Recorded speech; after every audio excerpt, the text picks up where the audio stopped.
कहा गया है इस हमले को लेकर बताएंगे विस्तार से आपको। तो चलिए शुरुआत करते हैं आज के न्यूज पंच की और सबसे पहले पहलगाम हमले की बात करेंगे, जहां आपको बता दें कि भारत सरकार ने पहलगाम हमले के बाद कार्रवाई की अब पूरी तैयारी कर ली है। सभी पार्टियों की मीटिंग में इस बारे में चर्चा भी की गई, जिसमें विपक्ष ने आतंक के खिलाफ केंद्र सरकार का साथ दिया। तो वहीं अब आज सेना प्रमुख जनरल उपेंद्र द्विवेदी श्रीनगर पहुंच चुके हैं, जहां वो अधिकारियों से सुरक्षा की जानकारी लेंगे। जहां एक तरफ सरकार सेना एक्टिव और एक्शन मोड में नजर आ रही है, तो वहीं दूसरी ओर इस हमले के विरोध में लोग प्रदर्शन कर रहे हैं। आज राजधानी दिल्ली के कई बाजार बंद हैं। कैंडल मार्च निकालते हुए भी कई जगह से तस्वीरें सामने आई, वो तस्वीरें भी आपको दिखाएंगे। लेकिन साथ ही उससे पहले आपको दिखाते हैं आर्मी चीफ उपेंद्र द्विवेदी का श्रीनगर दौरा। तो आर्मी चीफ उपेंद्र द्विवेदी का आज श्रीनगर दौरा है। श्रीनगर वो पहुंच चुके हैं, जहां पर सेना की हाई लेवल मीटिंग आज होने जा रही है, जिसमें वो शामिल होते हुए नजर आएंगे। और सीधे तौर पर हम देखें तो सुरक्षा के लिहाज से ये जो मीटिंग है, ये जो बैठक है, वो काफी अहम और काफी खास है अपने आप में।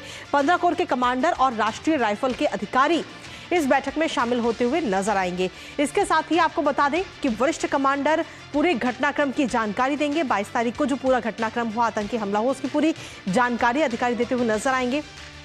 साथ ही पहलगाम का दौरा भी करते हुए नजर आएंगे, जहां पर यह आतंकी हमला हुआ था, उस जगह भी उपेंद्र द्विवेदी जा सकते हैं। इसके अलावा आपको बताते हैं कि घाटी में सुरक्षा भी फिलहाल कैसी है, उसकी भी जानकारी लेंगे, सुरक्षा हालातों का, और साथ ही LOC के हालातों की भी जानकारी और जायजा लेते हुए उपेंद्र द्विवेदी नजर आएंगे। इसके साथ ही आपको बता दें कि उत्तरी कमान के शीर्ष अधिकारियों के साथ भी काफी अहम बैठक है, और उस बैठक में जो शीर्ष अधिकारी हैं वो पूरी जानकारी देते हुए नजर आएंगे किस तरीके से इस वक्त सैन्य कार्रवाई चल रही है, क्योंकि सैन्य कार्रवाई की जानकारी पूरी दी जाएगी उपेंद्र द्विवेदी को। और साथ ही LOC पर जिस तरीके से छुटपुट चीजें जो नजर आ रही हैं, उनको लेकर भी पूरी जानकारी दी जाएगी। केंद्र सरकार और सेना की ओर से स्पष्ट संकेत इस वक्त पूरे देश को दिए गए हैं कि आतंकवाद के खिलाफ कोई नरमी नहीं बरती जाएगी। बीते कल भी ये मैसेज प्रधानमंत्री नरेंद्र मोदी की तरफ से भी दिया गया। और इसी पर ताजा अपडेट ले लेते हैं। इस वक्त हमारे साथ में हमारे सहयोगी अश्विनी इस वक्त जुड़ रहे हैं, सीधा उन्हीं का रुख करेंगे। अश्विनी, अगर हम देखें तो सीधे तौर पर श्रीनगर इस वक्त पहुंच चुके हैं उपेंद्र द्विवेदी, जहां पर वो जो तमाम अधिकारी हैं उनके साथ बैठक भी करेंगे और हाई लेवल मीटिंग भी होने जा रही है। किस तरीके का प्रोग्राम उनका रहेगा आज का?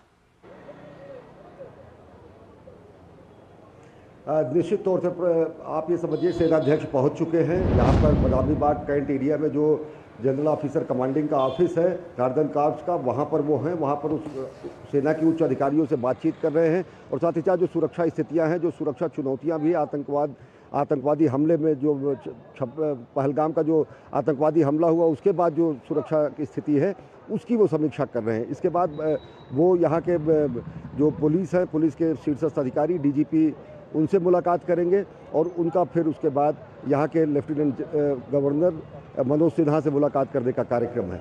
तो निश्चित तौर से आप ये समझे कि जो सुरक्षा रणनीति है आगे की, किस तरीके से जो सुरक्षा चुनौतियां हैं, और साथ ही साथ जो सीमा पार से अनेक घुसपैठ की कोशिशें होती हैं, उन सब पर विस्तृत रूप से चर्चा होगी।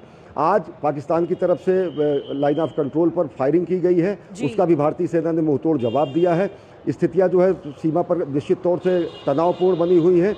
इसके पहले अगर आप देखें तो जो उड़ी का सेक्टर है, जहां पर बारामूला का सेक्टर है, इससे पहले वहां पर इन्फिल्ट्रेशन करने की कोशिश में विदेशी आतंकवादियों को मार गिराया गया था।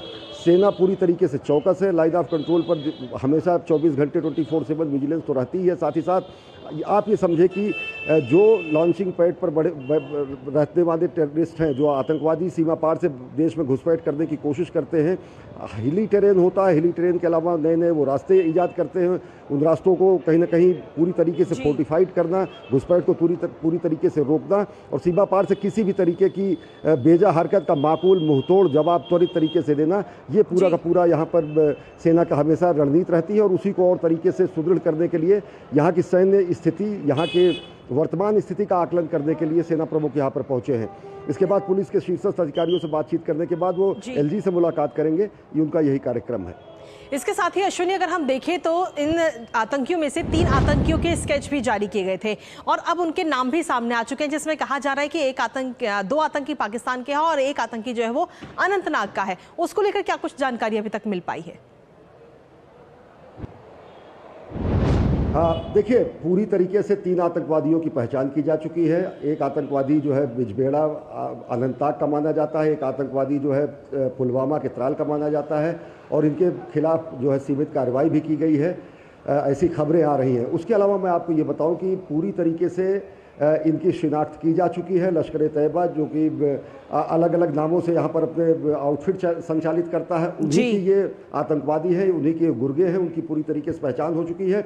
और आप ये हमेशा मान के चलिए कि सीमा पार से आए हुए आतंकवादियों को जो भी लॉजिस्टिक सप्लाई करना होता है, जिस तरीके से शरण देना होता है, उनको रास्ते बताने होते हैं, उनको जो है अन्य जो सेफ्टी पास में जैसी स्थितियाँ होती है वो स्थानीय लोगों द्वारा ही दिया जा सकता है। और बगैर स्थानीय लोगों की मदद के, स्थानीय आतंकवादियों की मदद की ये संभव नहीं था। ये शुरू से कहा जा रहा था, लेकिन इसमें लश्कर-ए-तैयबा के हैंडलर्स, सीमा पार से लश्कर-ए-तैयबा का पूरा संचालन है, उसका पूरा का पूरा यहाँ पर जो नेटवर्क है होम ग्रोन टेररिस्ट का, और साथ ही साथ सीमा पार आतंकवादियों का, उन्हीं ने ये अंजाम दिया है और वो अपना अंजाम भुगतेंगे। इसको कई बार कई तरीके से कठोरतम तरीके से कहा जा चुका है।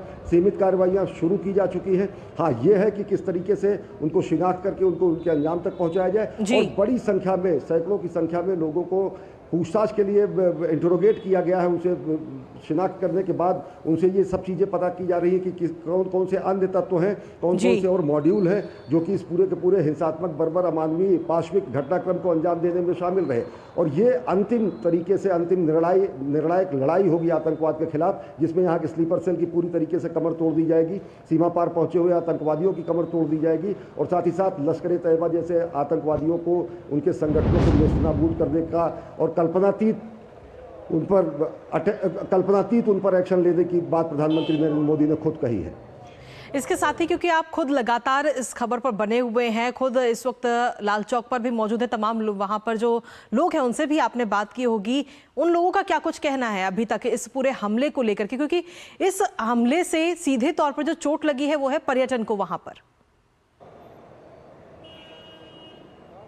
जी, मैं अपने सहयोगी पीयूष से कहूँगा वो यहाँ की स्थितियाँ भी दिखाएं। परसों ये पूरी तरीके से बंद था, और ये बंद जो है यहाँ के सामाजिक संगठनों ने, व्यापारिक संगठनों ने, यहाँ के राजनीतिक दलों ने, यहाँ के चैम्बर ऑफ कॉमर्स ने, उन सब ने किया था।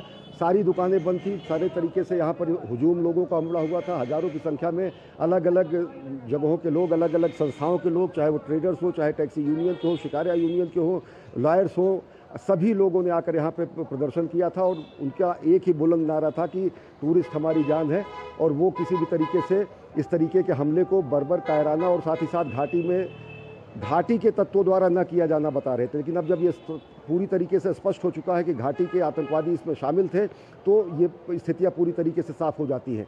आप देखें, यहाँ पर पूरी तरीके से स्थितियाँ नॉर्मल हैं, सैलानी भी आ रहे हैं, देश के अलग अलग हिस्सों से लोग आ रहे हैं, लोगों में भय नहीं है। हाँ, इस बात का लोगों में ज़रूर है कि पहलगाम की तरफ जाने से लोग बच रहे हैं। घाटी के अन्य इलाकों में अगर देखें तो पर्यटकों का आना जाना है, लेकिन मैं ये ज़रूर कहूँगा पर्यटकों का आना तकरीबन 80 से 90% तक कम हो चुका है, क्योंकि लोग अब श्रीनगर की तरफ रुख नहीं कर रहे हैं। और इसी बात का कहीं ना कहीं लोगों को अंदेशा है, इसी बात की लोगों को आशंका है, क्योंकि यहाँ की पूरी अर्थव्यवस्था जो है वो टूरिज़्म पर है। यहाँ पर पूरा का पूरा आय का जो साधन है वो पर्यटकों के आधार पर है। भले ही यहाँ पर बहुत क्या कहते हैं, जैसे हम लोगों के यहाँ बेर उगता है तो यहाँ पे बादाम उगता है, जैसे हम लोगों के यहाँ आलू और मटर होता है तो यहाँ पे केसर उगता है। यहाँ पर हमारे यहाँ जैसे आम के पेड़ हैं तो यहाँ पर सेब के पेड़ हैं, यहाँ के पॉपुलर के पेड़ों से बैट बनते हैं। मतलब पूरी की पूरी अर्थव्यवस्था यहाँ पर ईश्वर ने नियामत इनको दे रखी है, लेकिन उस नियामत को हर तरीके से बर्बाद करने की जो कोशिशें यहाँ के आतंकवादी करते हैं, सीमा पार के आतंकवादी करते हैं, देश विरोधी तत्व करते हैं, वो कहीं ना कहीं कश्मीरियत पर भी हमला करते हैं, हिंदुस्तानियत पर हमला करते हैं, जमहूरियत पर हमला करते हैं, इंसानियत पर हमला करते हैं। और परसों पहली बार एक बार ऐसा दिखा जब हजारों की संख्या में लाल चौक पर लोगों ने इसकी मजम्मत की, इसका कड़ी भर्त्सना की, उन्होंने नारे लगाए कि इनोसेंट किलिंग नहीं होनी चाहिए। ये बड़ा माइंडसेट का परिवर्तन है। हाँ, ये तब भी होना चाहिए जब हमारे सैनिकों पर हमले होते हैं। जब हमारे पुलवामा में हमला हुआ तो इस तरीके का प्रदर्शन फिलहाल नहीं देखा गया, लेकिन अपेक्षा ये की जाती है कि किसी भी सैनिक, अर्धसैनिक, नागरिक, इनोसेंट के हत्या होने पर इसी तरीके से घाटी उठ खड़ी हो और इसकी मजम्मत करे, इसका भर्त्सना करे, देश के साथ कंधे से कंधा मिलाकर देश की ठीक है। बिल्कुल अश्विनी, आपके पास में वापस आते हैं। इस वक्त साथ ही अपने दर्शकों को भी बता दें कि बीते कल की अगर हम बात करें तो संसद भवन में सर्वदलीय बैठक हुई।